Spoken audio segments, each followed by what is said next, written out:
The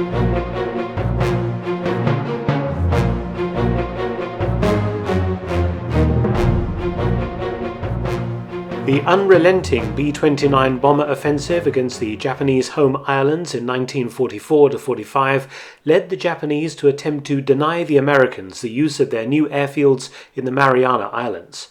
The Japanese military police, the Kempei-tai, had a special services department that dreamed up commando operations to rival some of the great raids launched by the Allies during the war. By late 1944, B-29s were flying in force against targets in mainland Japan, and Japanese air defenses were inadequate to stop them burning down cities virtually at will. Desperate times called for desperate measures. The Kempei-tai, working closely with Army intelligence, decided that the best way to neutralize the B-29 threat was not by trying to knock them out of the skies over Japan, but by destroying the aircraft at source, that is, on their newly captured airfields. The Japanese had already tried launching conventional bombing missions against these airfields, but the results had been negligible, as American fighter cover and anti-aircraft defenses were extremely strong, and Japanese losses in men and planes made the missions pointless. The kamikaze operations around Okinawa had, however, borne some fruit for the Japanese, and it was becoming clear to higher command that the only way to strike the Americans hard was to send young, determined and brave men on one-way missions. They would sell their lives dearly for their emperor and nation, without harboring thoughts of survival, making such men formidable and determined adversaries. The Japanese plan called for a new kind of kamikaze unit, a commando force able to land by sea or by air to physically destroy the parked B-29s on the airfields and cause as much damage and confusion as possible before they were killed in action. The Japanese army already had a division-size force of paratroopers that had been raised in 1941 and formed part of the Army Air Service. The Imperial Navy also maintained marine parachute units. The army paratroops were divided into raiding brigades and regiments, and they had first seen action in 1942 when they had dropped on the oil fields at Palembang in Sumatra during the Japanese invasion of the Dutch East Indies. On the 6th of December 1944, a 750-strong detachment from the 2nd Raiding Brigade had dropped on American airfields in the area of Leyte in the Philippines. They had managed to destroy some aircraft and inflicted casualties on the US, but ultimately the entire Japanese force had been wiped out.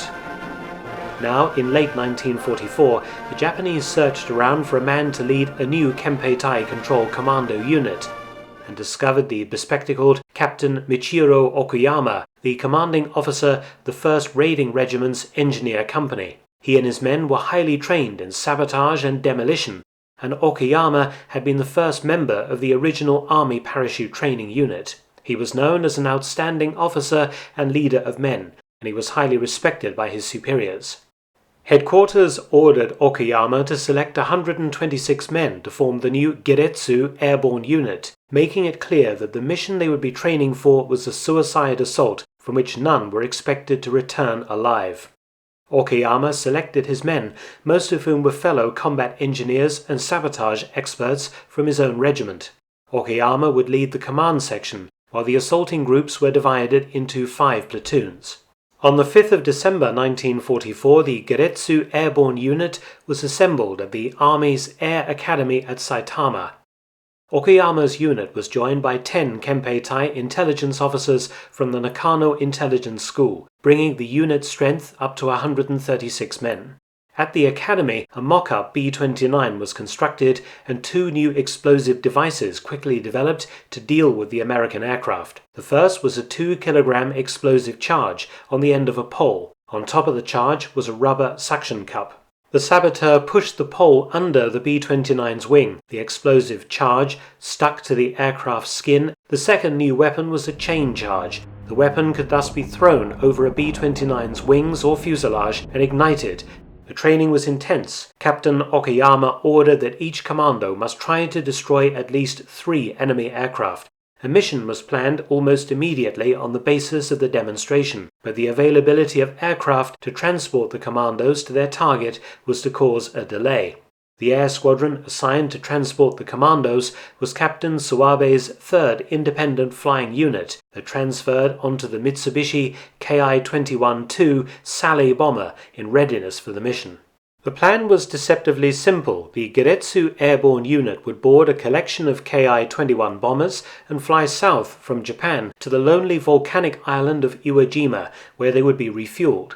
The planes would then fly on to the American-occupied Mariana Islands and crash land on selected airfields. The commandos would then storm the Park B-29s and destroy as many aircraft and crewmen as possible, before taking up positions close to the airfields to deny their use by the enemy with small arms fire. The attack was scheduled for the 17th of January 1945 and would be launched from Hamamatsu Air Base on Honshu Island. American air attacks on the airfields located on Iwo Jima intensified before the Geretsu attack was launched, as part of the softening up of Japanese defenses before a full-scale invasion was launched.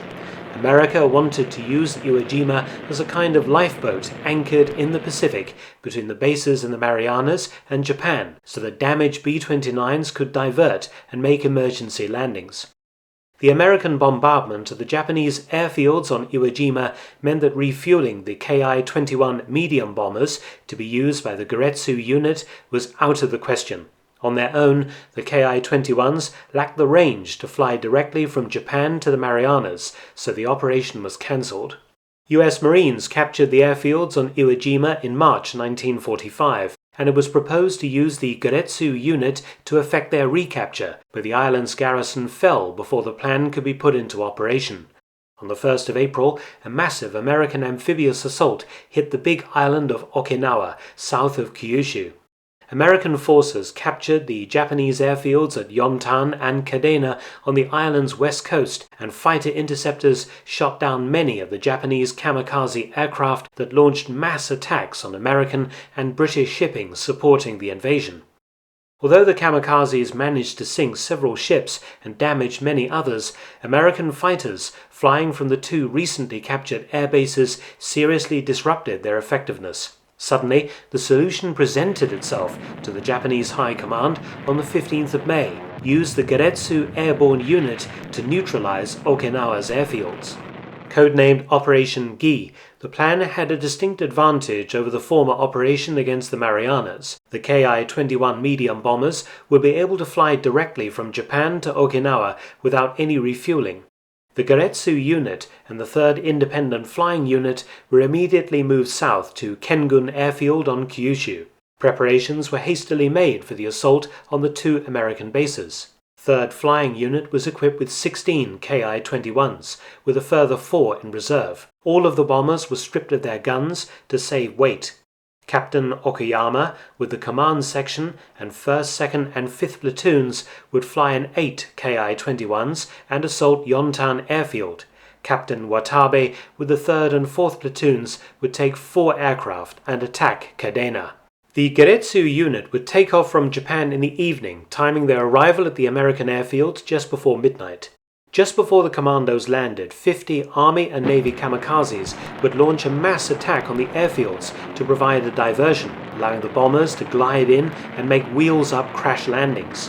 Japanese commandos would then storm from the bombers, using their pole and chain charges to cripple American aircraft and destroy vital facilities, before taking up positions overlooking both bases, where their small arms fire would disrupt their effective operation. The following day, Operation Gi called for a mass kamikaze attack by 180 Japanese aircraft on the enemy fleets off Okinawa, supported by 30 conventional attack aircraft, including a few fitted with the Oka jet-powered flying bomb, which was also a suicide weapon.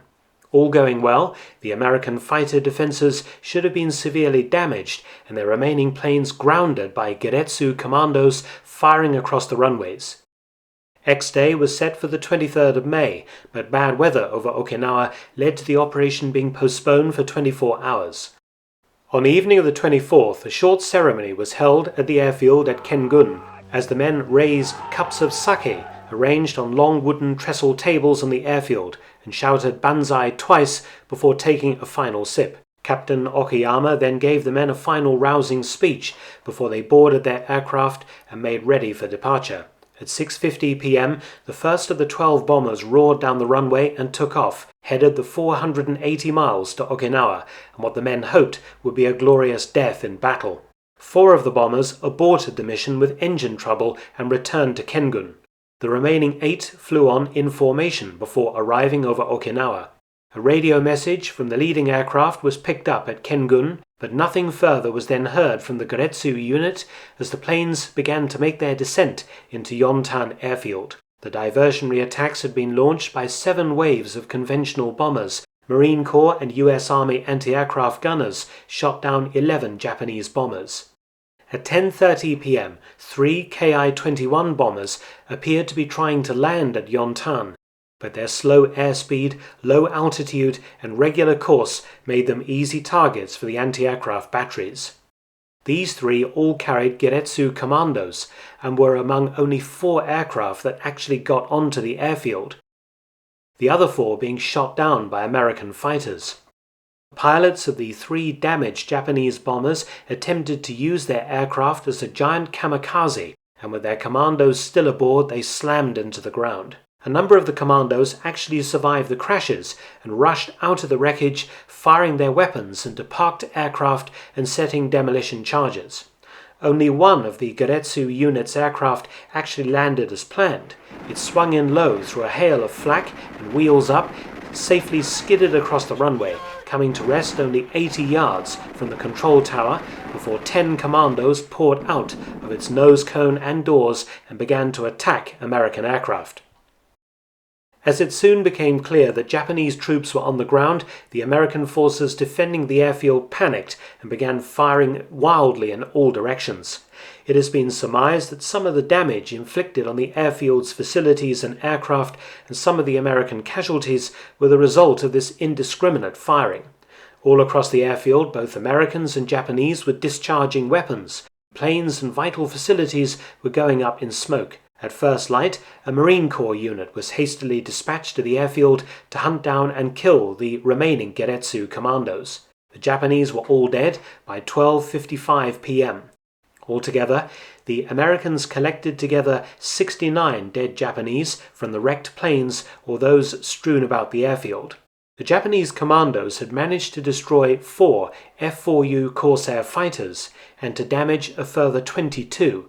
They had also destroyed 2 4-engined PB-4Y privateer patrol bombers and 4 Dakota transport planes. Damaged aircraft included 3 F-6F Hellcat fighters, 2 privateers and a pair of Dakotas. The Geretsu Commandos also set on fire a massive tank containing 70,000 gallons of precious aviation fuel. American losses were 3 killed and 18 wounded. All of this destruction was largely caused by only 10 Geretsu Commandos from the one intact Ki-21 that had belly-flopped on Yontan's runway, as well as by a few days' survivors from the crash landing of another.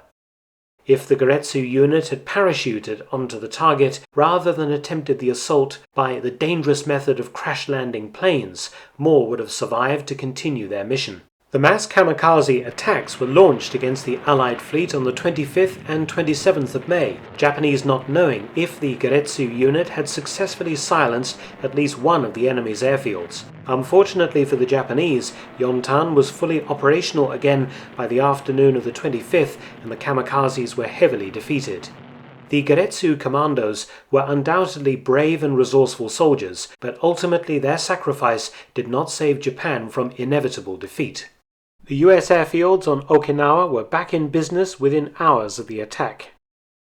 Thanks for watching. Please subscribe and share, and also support my channel at PayPal and Patreon. Details in the description box below.